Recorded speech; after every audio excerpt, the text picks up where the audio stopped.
Assalamualaikum warahmatullahi wabarakatuh. Selamat pagi, siang, sore, malam, tergantung waktu Anda saat menyaksikan tayangan ini. Kita bertemu lagi dengan saya Khalid Mustafa. Kali ini dalam materi sosialisasi Peraturan Presiden Nomor 54 Tahun 2010. Rekan-rekan, Bapak, Ibu-ibu, seperti telah kita ketahui bersama bahwa pada tanggal 6 Agustus tahun 2010, Bapak Presiden Republik Indonesia, Bapak Susilo Bambang Yudhoyono, telah menandatangani sebuah peraturan baru yang khusus menangani tentang pengadaan barang dan jasa pemerintah. Peraturan tersebut bernama Peraturan Presiden Nomor 54 Tahun 2010. Dengan berlakunya Peraturan Presiden Nomor 54 Tahun 2010, maka Keputusan Presiden Nomor 80 Tahun 2003 dan seluruh perubahannya mulai tanggal 1 Januari 2011 dinyatakan tidak berlaku lagi. Dengan adanya keputusan ini, maka sedari awal, mulai saat ini, kita sudah harus mempelajari apa sih isi daripada Peraturan Presiden Perpres Nomor 54 Tahun 2010 tersebut, dan apa saja perbedaan antara Perpres 54 dengan Kepres Nomor 80 dan semua perubahannya.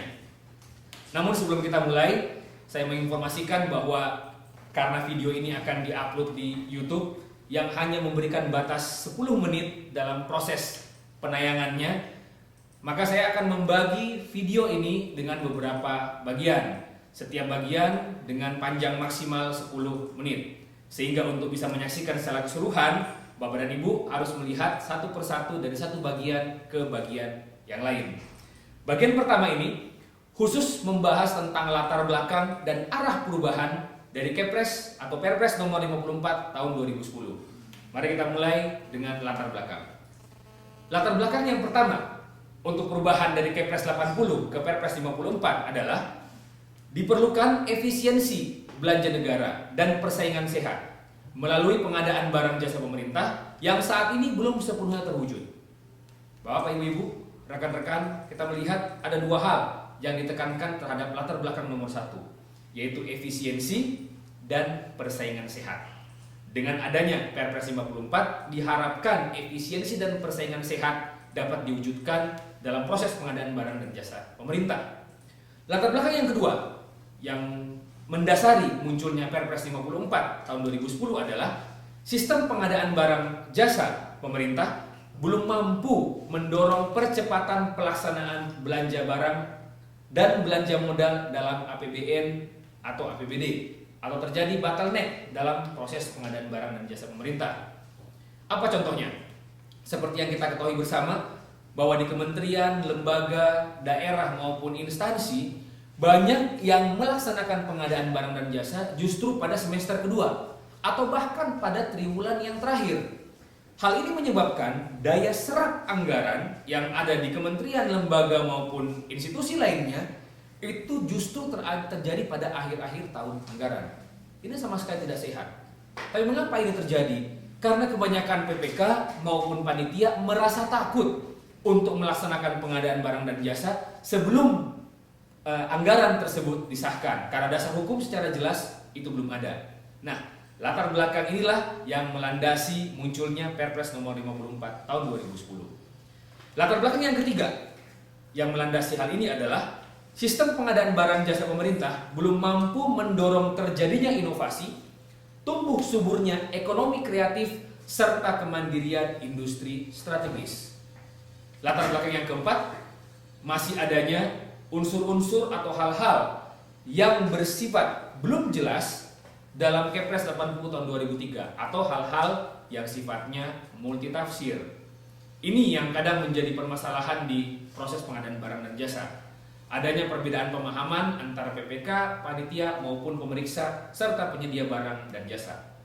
Latar belakang yang keempat adalah masih adanya multitafsir yang sama dengan yang ketiga tadi serta hal yang belum jelas, dan yang kelima adalah perlunya memperkenalkan aturan, sistem, metode, dan prosedur yang lebih sederhana, namun tetap menjaga koridor good governance serta masih menjamin terjadinya persaingan yang sehat dan efisiensi. Latar belakang yang keenam adalah perlunya mendorong terwujudnya reward and punishment yang lebih baik dalam sistem pengadaan. Mari sekarang kita melihat satu persatu latar belakang ini yang nantinya akan menjadi arah perubahan dari Kepres nomor 80 tahun 2003 dan seluruh perubahannya menuju Perpres nomor 54 tahun 2010. Arah perubahan yang pertama adalah menciptakan iklim yang kondusif untuk persaingan sehat, efisiensi belanja negara, dan mempercepat pelaksanaan APBN dan APBD. Untuk bisa menciptakan hal ini, maka dibutuhkan atau disusunlah aturan yang dilengkapi dengan tata cara pengadaan dan standar bidding dokumen, sehingga proses pelaksanaan di lapangan itu menjadi lebih mudah. Juga dibuat yang disebut dengan lelang seleksi sederhana sampai dengan 200 juta, pengadaan langsung, persyaratan pelelangan dipermudah, adanya kontrak payung, dan pembentukan unit layanan pengadaan dan sebagainya. Nah, dengan arah perubahan atau aturan-aturan yang baru ini diharapkan akan tercipta iklim yang kondusif untuk persaingan sehat. Arah perubahan yang kedua dalam Perpres nomor 54 tahun 2010 adalah mendorong terjadinya industri kreatif, tumbuh suburnya ekonomi kreatif, serta kemandirian industri strategis termasuk yang inovasi. Nah, untuk mendukung hal ini, maka dibuatlah metode yang baru, swakelola dan metode sayembara atau kontes.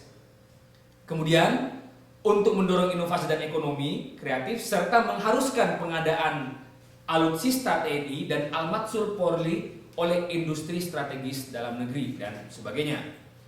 Arah perubahan yang ketiga, memberi peluang pembiayaan bersama pusat daerah atau istilahnya adalah co-financing. Nah, arah perubahan yang ketiga ini cukup menarik karena aturan baru yang dibuat itu memungkinkan terjadi yang disebut dengan kontrak pembiayaan bersama. Juga ada sebuah istilah kontrak yang baru yang disebut dengan kontrak payung, framework agreement, swakelola oleh instansi pemerintah lain yang sebelumnya hanya boleh oleh instansi itu sendiri dan sebagainya.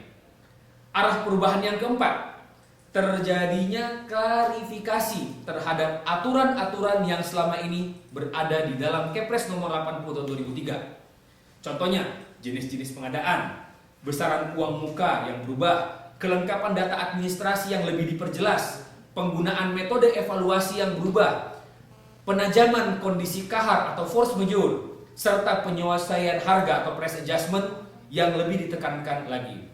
Arah perubahan yang kelima, memperkenalkan aturan, sistem, metode, dan prosedur yang lebih sederhana dengan tetap memperhatikan good governance. Untuk bisa melakukan aturan yang lebih sederhana ini, maka dilakukan penghapusan metode pemilihan langsung menjadi pelelangan sederhana, mendorong pelaksanaan e-announcement, e-procurement, e-katalog, dan sebagainya. Khusus arah perubahan yang kelima, kita melihat bahwa saat ini proses pengadaan barang dan jasa itu lebih diarahkan ke arah e-procurement. E-procurement dan e-katalog dan e-announcement. Jadi hal-hal yang dulunya masih bersifat konvensional saat ini lebih diarahkan ke arah bersifat elektronik. Ini untuk lebih mempertegas hal-hal yang sifatnya keterbukaan dan transparansi di masyarakat. Arah perubahan yang terakhir adalah memperkenalkan sistem reward and punishment yang lebih adil.